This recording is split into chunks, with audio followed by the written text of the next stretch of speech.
الجنة وينفعنا ويعيد علينا وعلى والدنا وعلى أهل بلدتنا أجمعين من بركاتهم وأنوارهم وأسرارهم وعلومهم ونفحاتهم وخصوصياتهم وأن الله الكريم يرزقنا فحم النبيين وحفظ المرسلين وحسن الخاتمة في أمين وعافية وسلامة بسر النبي وآل النبي بسر الفاتحة إلى حضرة النبي.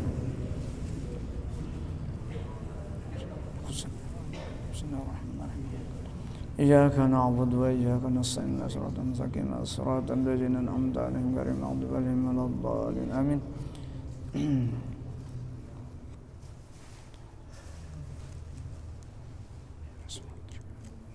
أعوذ بالله من الشيطان الرجيم بسم الله الرحمن الرحيم.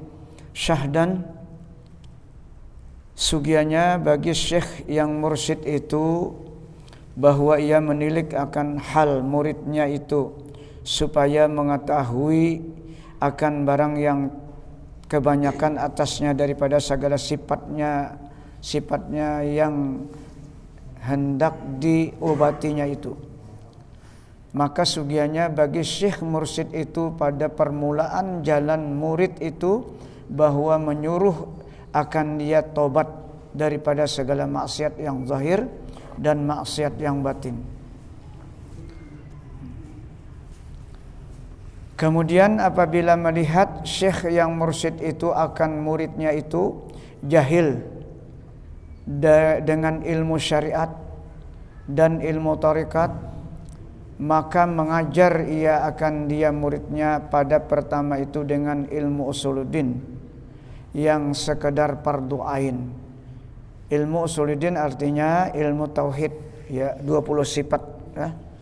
Itu yang dipelajari yang pertama dari fardu ainnya, mulai wujud sampai mutakallim. Itu kada boleh tidak kita sebagai umat Islam belajar, karena itu syarat. Sebagaimana Rasulullah mengajarkan 13 tahun di kota Makkah, yang diajarkan Rasulullah Nabi kita kepada orang-orang musyrik yang sudah berislam selama 13 tahun. Memang susah lah, karena orang musyrik sebelum Islam itu yang disembahnya orangnya ada di hadapan patung, lalu dirubah menjadi Allah yang tidak ada bendanya tapi pasti ada. Itu jalannya di tauhid, di sifat 20 wujud sampai mutakallim. Alhamdulillah kita di Banjar itu hampir rata-rata sudah belajar ilmu tauhid itulah. Tapi kalau mereka-mereka yang tidak pernah belajar langsung ke Makkah, ke Madinah, itu kada belajar, kada tahunya. Terkecuali sudah pernah belajar sinilah, karena itu pelajaran orang tua. Mereka itu tauhidnya adalah asmaul husna. Sama aja kada belain. Cuma beda sedikit. Kalau jalan asmaul husna kita sulit untuk mempraktikkan ada di awak kita, ya. Tapi kalau sifat 20-nya kan ada terbagi 4. Pertama sifat nafsiyah, ta'alluqnya kepada sifat Allah yang bernama wujud. Jadi nafsiyah itu yang diurusinya tentang adanya Allah. Itu nafsiyah atau disebut sifat subutiyah. Yang kedua sifat salbiyah. Sifat salbiyah itu menafikan sesuatu yang tidak layak, tidak sesuai yang disangka kepada Allah Subhanahu wa taala. Yaitu menafikan, akan menolak kalau Allah dipadahkan berbentuk, kalau Allah dipadahkan itu berhajat kepada masa, berada di suatu tempat, itu akan ditolak oleh sifat salbiyah yang bernama apa? Qidam, baqa, qiyamuhu ta'ala binafsih, mukhalafatuhu binafsih, wahdaniyat, kudrat. Nah, 5 macam itu yang menolak sifat yang tidak layak bagi Allah Subhanahu wa taala. Itu kadang-kadang kalau kita kada paham, sering dalam perasaan kita, misalnya Allahu Akbar, Allah Maha Besar. Kadang-kadang kita terbayang besar itu seperti langit dan bumi kah? Kada kayak itulah. Karena Allah tidak berbentuk. Atau kadang-kadang kita berhajat, sudah tuhuk dengan ibadah kita, kada kabul aja. Kenapa? Kalimat kenapa tuh sama mendakkan Allah tuh lemah, dhaif. Nah itu. Jadi pentingnya sifat 20 mengetahui. Itu lebih penting sifat salbiah itu. Agar jangan ada tersirat kenapa. Maka aku sudah beramal, maka aku berbuat baik sudah. Kenapa hajatku kada kabul? Memandahkan kenapa tuh sama memandahkan Allah tuh lemah, kada kawa mengabulkan hajat. Kata-kata seperti itu membahayakan. Itu pentingnya kita mengetahui sifat 20. Yang ketiga sifat ma'ani. Ya sudah sering kita sampaikan tuh. Allah mengandak di awak kita itu dan kita kada pernah paham. Kada tahu kita. Padahal sudah diandak itu. Ditajalikan oleh Allah. Kudrat, iradat, ilmu, hayat, samak, basar, kalam. 7 macam. Rasakan aja kita ada tuh. Nah itu nyamannya sifat 20, ada sifat tuh nah. Yang keempat maknawiyah. Itu disebut asma lah atau sifat juga disebut. Qadirun, muridun, alimun, hayyun, sami'un, basirun, mutakallimun. Nah itu. Jadi itu kada terpisah. Karena yang mengendalikan ma'ani atau si kudrat tadi, kudrat itu yang mengendalikan adalah Qadirun. Ini nama orangnya. Qadirun nama Allah yang tidak terpisah dengan zatnya. Nah itu pentingnya kita belajar ilmu tauhid. Jadi yang wajib itu 20, lawannya 20, jumlahnya 40, yang harus 1. Artinya Allah bersifat bebas, tidak ada yang bisa mengendalikan Allah. Itu harus artinya. Jumlahnya 41. Nah kemudian sifat Nabi 4 yang wajib, lawannya 4 yang harus 1. 9 tambah 41 jumlahnya 50 akaidul iman yang terhimpun dalam kalimat La ilaha illallah Muhammadur Rasulullah. Itu yang kita wajib mengetahui. Ini yang dikehendaki si murid tadi, nah hendak menuju Allah tadi, ya. Apabila melihat syekh atau gurunya yang mursyid yang membimbing tadi akan muridnya itu jahil dengan ilmu syariat, fikih maksudnya. Nah, ba'udu kada dipas, ba istinja kada paham, misalnya. Lah, itu tugas guru untuk mempelajari bagaimana istinja yang benar. Ya. Istinja itu yang wajibnya bersih, niatnya tuh sunat. Nah, kalau kita buang air besar, buang air kecil, hati-hati.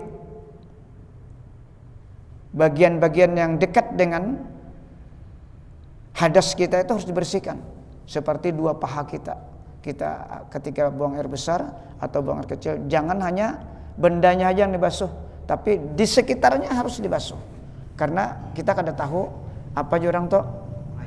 Nah, perancingannya. Itu setiap kita beristinja harus seperti itu. Jangan sampai lupa. Bila istinja kita kada beres, wudunya kada beres, sembayangnya pasti kada kawa khusyuk. Karena syaratnya kada pas. Itu dalam istilah fikih orangnya ihtiyatan, hati-hati dan apik. Nah itu nang dalam otak terus setiap ibadah. Bila hendak istinja, wudu itu dalam otak terus pikiran supaya ingat terus. Apalagi kita malam guring itu kan, kalau sudah buang air besar kecil basuh seadanya aja. Kalau bangun malam kita basuh bendanya aja, kada ingat itu. Selesai sudah sembahyang kita. Nah, jadi memerlukan ilmu pengetahuan syariat. Nah ini kewajiban si guru tadi melajari kepada muridnya. Muridnya ini bukan murid seperti kita belajar, murid orang menuju Allah. Murid itu murid menuju Allah. Nah hendak supaya ma'rifah kepada Allah nih. Jadi yang dilajarinya apa? Pertama syariat dan ilmu tarikat. Maka mengajar ia akan dia ilmu syariat dan tarikat itu pada pertama itu di dalam ilmu usuluddin. Tauhid dulu. Nah, sekedar nang fardu ain tadi ya, nang 20 wajib, yang mustahil 20, yang satu harus tuh nang wajib tadi fardu ain, kada boleh tidak. Harus belajar. Nah,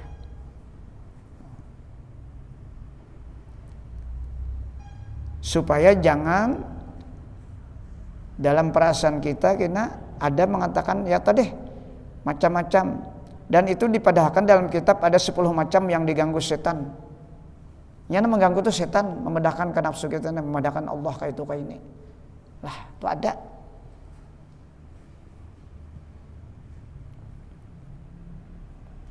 Dengan membaca Aqaidu Imamil Ghazali rahimahullah yang tersebut pada awal kitab Ihya Ulumuddin, seperti yang disebutkan oleh Maulana Syekh Abdullah Al-Haddad rahimahullah di dalam kitabnya yang bernama Ad-Da'watut Tamah wa Tazkiratul Amah, dengan katanya,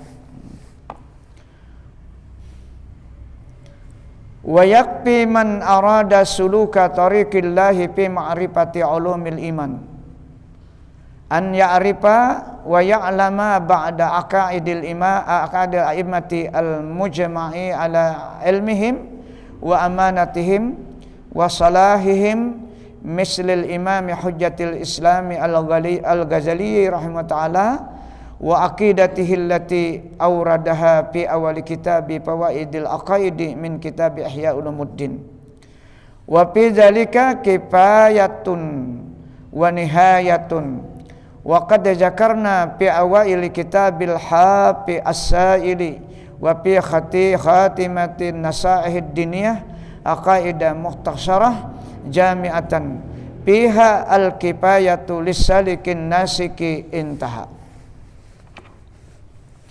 Artinya, dan memadalah atau cukuplah akan orang yang berkehendak menjalani akan tarikat ahlullah, yakni ahlu sufi, di dalam ma'rifah akan ilmu iman, yakni ilmu usuluddin. Ilmu iman itu disebut ya tauhid, ilmu iman, percaya kepada Allah. Tauhidullah itu artinya mengesahkan Allah dalam segala hal, dari aspek sekecil apapun hanya Allah. Itu arti tauhid. Nah, tauhidul kita ini kadang-kadang nang rasa hebat benar, kadang-kadang dalam perasaan nafsu kita duit. Ya kalau kada ingat awan Allahnya. Nang rasa penting dalam kehidupan ini duit.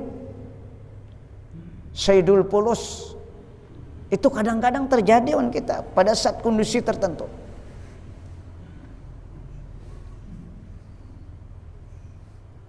Itu pentingnya ilmu tauhid. Dalam kondisi apapun yang kita ingatkan itu hanya keesaan segala-galanya, yang memberikan, yang menahan rezeki kita Allah, tidak yang lain. Asbab memang ada, hakikat tidak ada. Allah tidak tanpa sebab. Yang sebab itu hanya kepada manusia. Dapat rezeki, hilangkan syariat, hakikatnya Allah yang memberi. Bila dapat, jangan lagi berpikir aku karena kayak ini, jalannya kayak ini sehingga duit ini datang. Jangan kayak itu. Itu tak dua ngarannya. Ikhtiar kita oke, Allahnya tadi syirik. Sembuh dari sakit, jangan memikirkan dokter obat lagi, Allah yang menyembuhkan. Fa iza maridtu ja Nabi Ibrahim fahuwa yashfin, dalilnya. Bila aku sakit, maka Allah hakikatnya menyembuhkan. Ini Al-Qur'an, itu contoh. Kada lagi mikirkan dokter, mikirkan obat, kada lagi. Hilangkan. Itu tauhid namanya.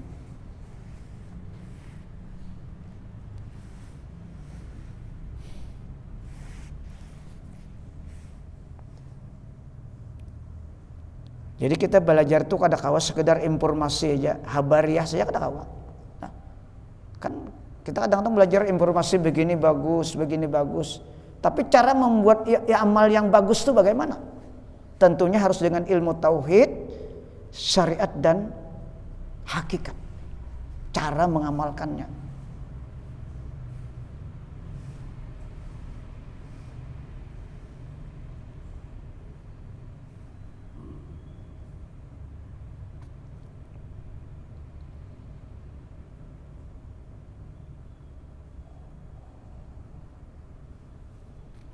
Dan memadalah akan orang yang berkehendak menjalani akan tarikat ahlullah, yakni ahlu sufi, di dalam ma'rifah akan ilmu iman, yakni ilmu usuluddin itu, bahwa mengenal dengan mengetahui atas setengah akaidu atau keyakinan beberapa imam yang muwafaqah, yang sesuai atas ilmu mereka.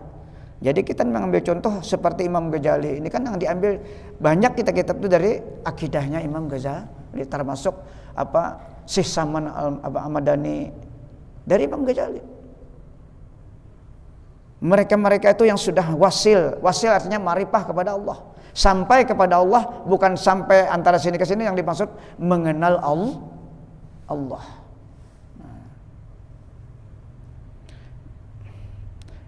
Dan mereka itu orangnya amanah dan sesuai atas kesalehan mereka itu, yaitu seumpama Imam Hujatul Islam Al-Ghazali rahimahullah pada awal kitab Fawaidu Al-Aqaidi daripada kitab Ihya Ulumuddin, yaitu memadalah bagi orang yang salik, bagi orang yang ingin menuju Allah, yang berkehendak menjalani tarekat ahlu sufi ini di dalam yang demikian itu.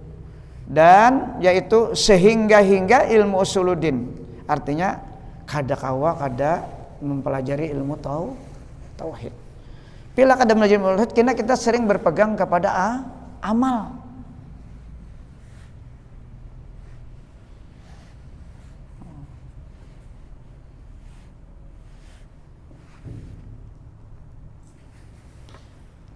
Dan lagi kami sebutkan pada awal kitab Ittihafus Sa'ili, namanya kitab Ittihafus Sa'ili, dan khatimatu kitab An-Nasih Ad-Diniyah, akan beberapa akidah yang ringkas, yakni terhimpun di dalamnya ilmu usuluddin, yaitu memadalah bagi orang yang salik, yang mengerjakan berbuat ibadat.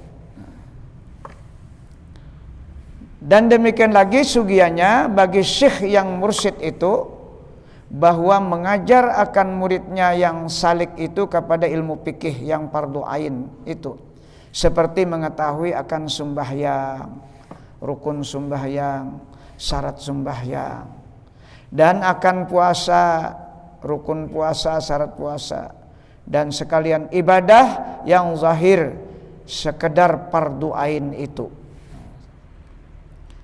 Dan memadalah ilmu fikih sekadar fardu ain itu, bahwa ia mengetahui ilmu fikih yang di dalam kitab Bidayatul Hidayah karangan bagi Imam Al-Ghazali rahimahullah, dan mengetahui akan ilmu fikih yang tersebut di dalam bahagian pertama daripada kitab Sairus Salikin yang kita baca ini, atau ia mengetahui akan ilmu fikih yang tersebut di dalam Ihya Ulumuddin atau yang lainnya, seperti yang disebutkan oleh Maulana Sayyiduna Abdullah Al-Haddad rahimahullah di dalam kitabnya yang tersebut itu dengan katanya, wa amma ulumul islami al-mutarjamu anha bi ulumil ahkam fayakfi lis-saliki an ya'lama minha ma awradahu Hujjatul Islam Al-Ghazali rahimahullah fi Bidayatil Hidayah, lakinnahu lam yuzkar fiha min ulumiz zakah wa ulumil haji ma tad'u al-hajatu ilaih, wa qad ahala murida zalika ala kitab Ihya Ulumuddin wa ma zakarahul faqih al-alama Abdullah ibn Abdurrahman ibn al-Hajj ibn Fadl rahimahullah fi kitabih al-Mukhtasari al-Latifi ma yakfin nasika, fa in ihtaja ila mazidi alaihi falyanzur ila Mukhtasarihil Kabir alladzi syarahu Syekh Ahmad Ibnu Hajar Al-Haytami rahimahullah. Artinya, dan adapun segala ilmu Islam yang diterjemahkan daripadanya ilmu Islam itu dengan ilmu ahkam, yakni ilmu fikih, yang diketahui dengannya ilmu fikih itu akan hukum berbuat ibadah, maka yaitu memadalah bagi orang yang salik menuju Allah tadi, yakni menjalani akan jalan tarekat ahlu sufi itu, bahwa mengetahui daripada ilmu fikih yang didatangkan akan dia oleh Imam Hujatul Islam Al-Imamul Ghazali rahimahullah di dalam kitab Bidayatul Hidayah. Dulu sudah pertama kita buka sini pelajaran berapa tahun lewat ya? Mungkin hampir 5 tahun sudah nih lah. Alhamdulillah. Tetapi bahwasanya tiada menyebutkan dalam kitab itu daripada ilmu hukum zakat itu kada disebutkan, dan ilmu hukum naik haji kada disebutkan.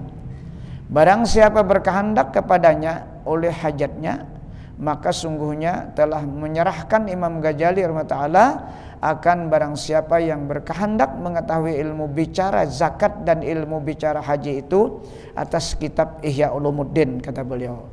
Maka kembali kepada ilmu kitab Ihya Ulumuddin. Dan lagi adalah ilmu fikih yang disebutkan akan dia oleh Al-Faqih Al-Alama Syekh Abdullah Ibnu Hajj Ibnu Fadli rahimahullah di dalam kitab Mukhtasar yang kecil itu, memadalah bagi orang yang berkehendak berbuat ibadah itu. Maka jikalau ia berkehendak kepada masalah yang lebih daripada yang demikian itu, maka hendaklah ia melihat di dalam mukhtasarnya yang besar yang disyarahkan oleh Syekh Ahmad Ibnu Hajar Al-Haytami rahimahullah. Dan demikian lagi sugianya bagi syekh yang mursyid itu mengajar akan muridnya yang salik itu akan ilmu tasawuf, yakni ilmu tarikat, seperti yang tersebut di dalam kitab ini atau yang tersebut di dalam Mukhtasar Ihya Ulumuddin, yang yaitu asal kitab ini, kitab yang kita baca nih, atau yang tersebut di dalam Ihya Ulumuddin, atau yang tersebut di dalam Arba'in fi Usuluddin, kitab Imam Ghazali juga itu, atau yang tersebut di dalam kitab An-Nafahatul Ilahiyah fi Sulukit Thariqah Al-Muhammadiyah, karangan bagi syekh kita Sayyid Muhammad Saman, atau yang tersebut di dalam kitab Tasawuf pada bicara suluk.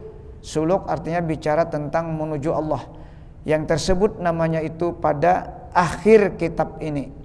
Dan lagi memadalah ilmu tarikat itu mengetahui dan mengamalkan akan barang yang ada di dalam kitab yang bernama Minhajul Abidin, karangan Imam Al-Ghazali rahimahullah, seperti yang disebutkan oleh Al-Arif Billah Maulana Syekh Abdul Qadir Al-Aidrus rahimahullah di dalam kitabnya yang bernama Ad-Darus Samin fi Bayanil Muhimmi min Ulumuddin, dengan katanya.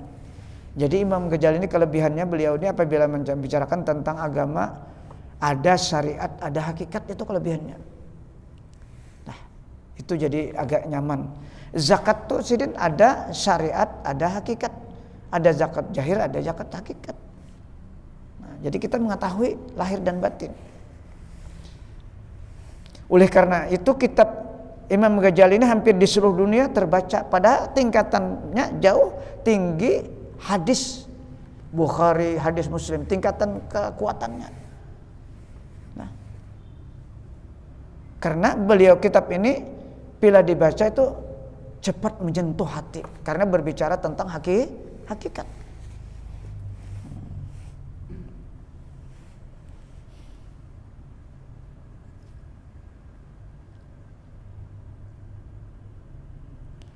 Walitahsili hadzal qadri, yani qadra fardil ain ala saliki fi ilmi tariqah, yakfi amalu bi kitabi Minhajil Abidin wa tafsilu hadzal ilmi laisa min fardil ain. Artinya bagi menghasilkan akan sekadar ini, yakni sekadar fardu ain atas orang yang salik di dalam tarikat itu, yaitu memadalah ia mengamalkan dengan barang yang di dalam kitab Minhajul Abidin karangan bagi Imam Ghazali rahimahullah, dan menghasilkan perbedaan ilmu yang lebih daripada itu, bukan daripada fardu ain. Artinya kita disuruh fardu ainnya aja, kalau nak memperdalam, memperluas itu kada perlu kalau kita sudah ingin menuju Allah. Nah, kita ini Bang, ya kayak tujuan sama aja. Kita beribadah, mudah-mudahan hati kita ini dibimbing dengan tauhid kita tadi. Tauhid kita tuh, iman kita mengatakan bahwa semua apa yang kita hajat itu hanya kepada Allah. Yang menentukan Allah, yang mengabulkan Allah, yang tidak mengabulkan Allah. Itu hanya nang kada mengabulkan, tertunda waktu saja. Coba lihat, doanya Nabi Musa tuh 40 tahun baru dikabulkan. lah supaya Fir'aun tuh selesai. Bahasa kita 40 tahun. Jadi doa kita yang benar itu, karena doa itu ada syarat-syaratnya kan. Di antara syaratnya kita berdoa hati kita jangan lalai. Pertama jangan lalai dengan maknanya. Yang kedua, yang paling penting hati kita berdoa, lisan kita berdoa jangan lalai bahwa kita kau berucap tuh karena pertolongan Allah. Bila itu kadada tuh gugur syaratnya. Bila merasa kita sedang kita ini hijabnya banyak benar on Allah Ta'ala. Kenapa? Dosa sabigian awak kita nih.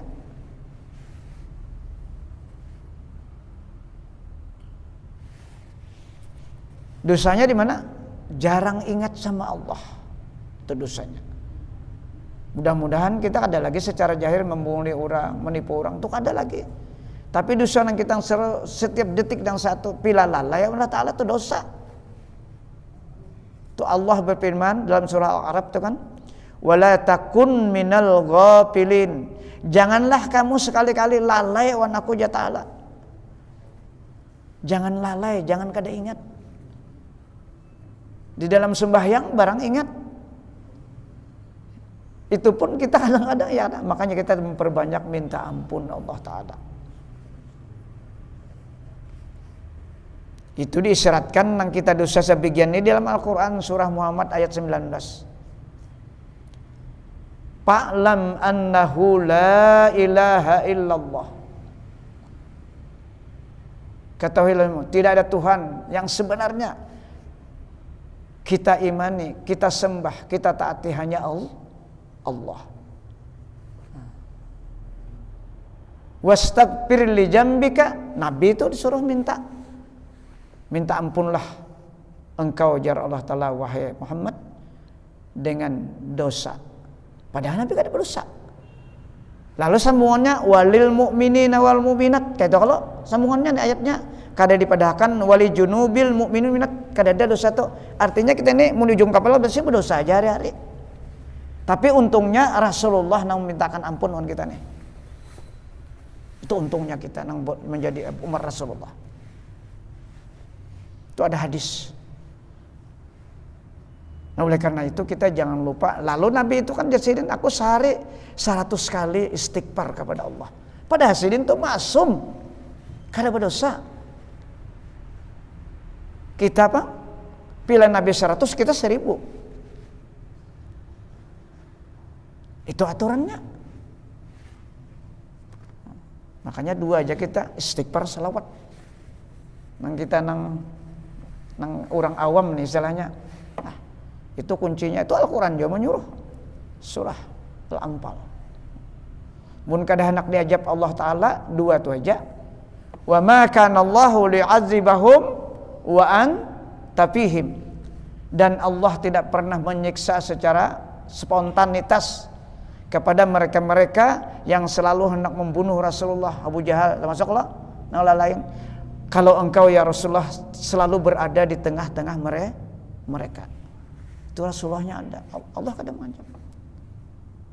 Kalau engkau masih berada, kalau kami bunuh kan tahu 4 juga sakit. Maka Allah tidak akan membunuh, tidak akan menyiksa, tidak akan mengajab. Kalau engkau masih berada di tengah-tengah mereka, karena Allah memandang kekasihnya Muhammad. Nah, artinya apa? Hari ini jasad beliau tidak ada. Apa yang harus kita pegang? Agar Rasulullah itu hakikatnya ada pada kita. Pertama kita menghidupkan sunnah, yang kedua kita memperbanyak membaca salawat agar selalu ada dalam ingatan kita. Itu disuruh. Sambungan ayatnya wa ma kana Allahu mu'adzibahum wa hum yastaghfirun kata Allah. Dan Allah juga tidak menyiksa pada saat itu ada orang Islam yang beriman dan ada orang kafir. Kalau orang Islam itu selalu minta ampun kepada Allah. Itu dalilnya. Allah itu bahabar on kita. Berarti kita imbas sembahyang itu 2 itu yang paling diutamakan. Salawat dan istighfar. Nah, imbas sembahyang tuh kawa 200k, kawa 300k. Mun kawa 1000 tuh, Pak.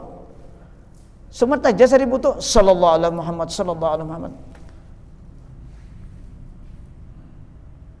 Tahajam lah untuk akhirat kita. Setengah jam untuk akhirat kita dikit benar. Untuk dunia kita berapa jam?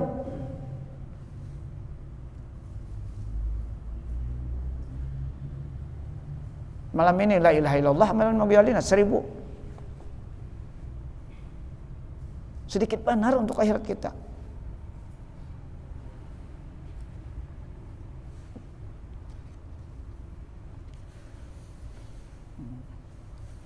Jadi orang yang selalu dengan Rasulullah itu kada diajab. Ajab yang hakiki itu adalah orang itu kada kau beribadah. Itu ajab na hakiki. Bila sudah kada kau beribadah, kada kau berzikir, ini ajab na asli ngarannya. Ajab ini sampai ke kubur siksanya. Karena kada ada sangu. Kada kau berzikir, kada kau beribadat, kada ada sangu. Kalau garing awak masih bisa berzikir. Sakit apa aja kita nang sadar, kau aja berzikir. Allah, Allah kalimatnya ada berzikir. Tapi siksa yang sebenarnya apabila waktu awak sehat duit banyak berzikir kada kawa aur dunia aja nanti urusi. Berarti itu siksa yang sebenarnya. Nang siksa itu akan pasti membawa ke kubur karena nang dibawa itu dunia. Kada ada mengingat Allah. Nah itu yang harus diperhatikan. Mudah-mudahan kita diberi taufik oleh Allah supaya selalu ingat kepada Allah dan ingat kepada Rasulullah.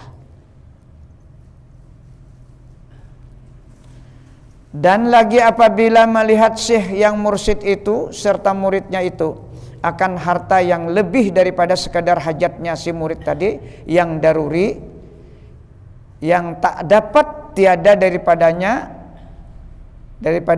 mursyid tadi, maka mengambil syekh itu akan harta muridnya itu lalu membelanjakan ia akan harta itu di dalam berbuat kebajikan. Artinya si guru ini mendidik kalau muridnya diberi harta supaya hartanya itu dibelanjakan di jalan Allah. Karena harta ini membahayakan. Kita mengakui rasa milik kita sudah itu melanggar. Jangan ada dalam hati kita merasa memiliki harta. Harta itu titipan sebagaimana awak kita ini titipan, sebagaimana organ kita ini titipan. Makanya disebut dalam Al-Quran, ya ayuhan nasu wa antumul fuqara, kata Allah. Wahai manusia seluruhnya, kamu itu adalah orang yang fakir, orang yang tidak bisa apa-apa.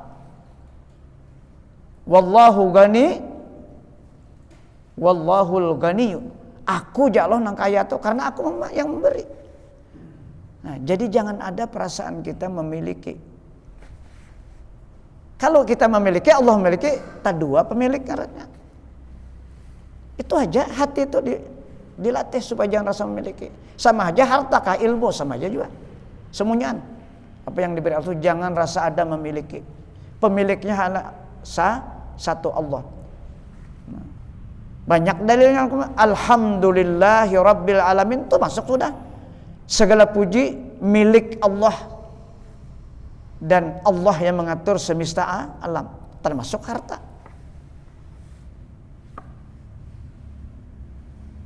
Itu dilatih. Nyepilah merasa memiliki ya nang koler itu lah, koler mengeluarkan tuh koler. Apalagi lapah awak, lapah bagawi.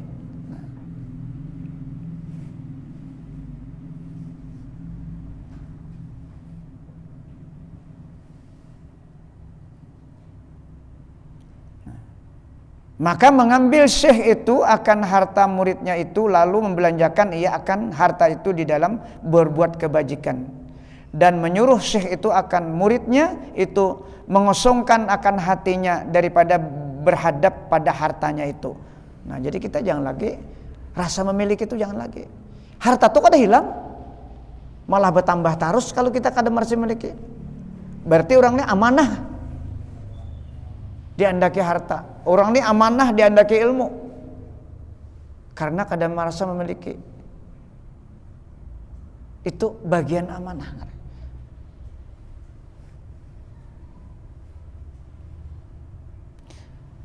Supaya hati si murid tadi jangan berhadap lagi kepada hartanya ketika dia sedang menuju Allah. Tak dua pelanya, harta dipikirkan menuju Allah dipikirkan kan mau sampai.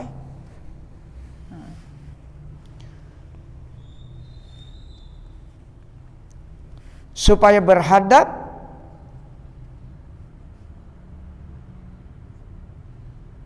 dan ingat akan apa? Supaya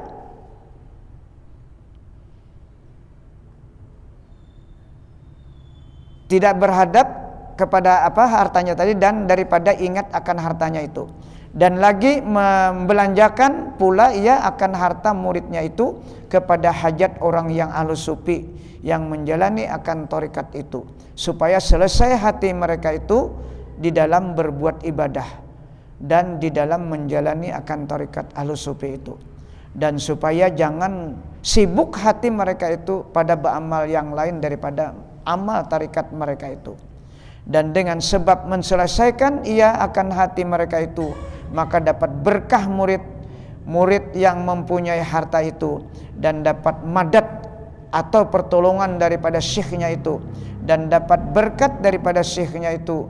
Demikianlah disebutkan oleh Imam Ghazali rahimahullah di dalam Mukhtasar Ihya Ulumuddin dan di dalam Ihya Ulumuddin. Nah, jadi si guru ini bujur-bujur membimbing lah dari segi ibadahnya, dari hartanya, supaya si murid ini jangan lagi memikirkan harta. Kada dipikirkan tuh, kada hilang ada hartanya. Nah, jadi guru bujur-bujur bertanggung jawab. Lain guru nam ambil hartanya tuh lain pulangnya nak. Ada kan guru tujuh mounting harta anak buah aja pikiran. Tuh lain pulang ada. Nah, ini guru yang bertanggung jawab dunia akhirat. Sampai hartanya dipikirkan supaya hartanya jadi saham akhirat. Sampai kan? Sampai. Belum mengajin lagi. Mudah-mudahan kita lah diberi Allah taufik kawak itu bertahan. Nang sedikit kan, nang banyak apalagi, nang sedikit itu ya sama. Jangan pernah rasa memiliki itu aja latihannya. Apa aja tuh nang diberikan kelebihan oleh Allah Ta'ala. Jangankan nang itu, nang dior itu, awak kita ini aja kadang pun kita. Semuanya amanah. Mata, telinga, tangan, kaki, perut amanah. Wajib dijaga. Nah, sampai sudah ajan. Mudah-mudahan apa yang kita baca malam ini menjadi ilmu pengetahuan kita, sehingga kita diberikan oleh Allah hati dibukakan untuk apa mengamalkan. Mudah-mudahan Allah mengampuni segala dosa kita nang hari-hari yang lalai Allah Ta'ala, Allah mengampuni, supaya kita selalu diingatkan oleh Allah sehingga kita menjadi hamba Allah yang dicintainya. Mudah-mudahan Allah mengampuni seluruh dosa-dosa kita lahir dan batin, dosa guru-guru kita, dosa anak istri kita, dosa kedua orang tua kita, dan dosa kaum muslimin seluruhnya. Al-Fatihah. Ila hadratin Nabi. Iyyaka na'budu wa iyyaka nasta'in. Shiratal ladzina an'amta 'alaihim ghairil maghdubi 'alaihim waladdallin. Amin ya Allah. Bismillahirrahmanirrahim. Alhamdulillah. Allahumma salli ala sayyidina Muhammad wa ala ali sayyidina Muhammad. Allahumma anfa'na bima 'allamtana wa 'allimna ma yanfa'una wa qurbi zidna 'ilma. Allahumma ij'alna ya Allah min ibadikal mukhlasin, min ibadikasy syakirin, min ibadikas sabirin, min ibadikaz zakirin, min ibadikal muqarrabin, min ibadikas salihin, min ibadikal muttaqin bihaqqi hadzal majlis bi rahmatika ya arhamar rahimin. Rabbana atina fid dunya hasanah wa fil akhirati hasanah wa qina azabannar. Wa sallallahu ala sayyidina Muhammad wa ala alihi wa sahbihi wa baraka wa sallam. Walhamdulillahi rabbil alamin.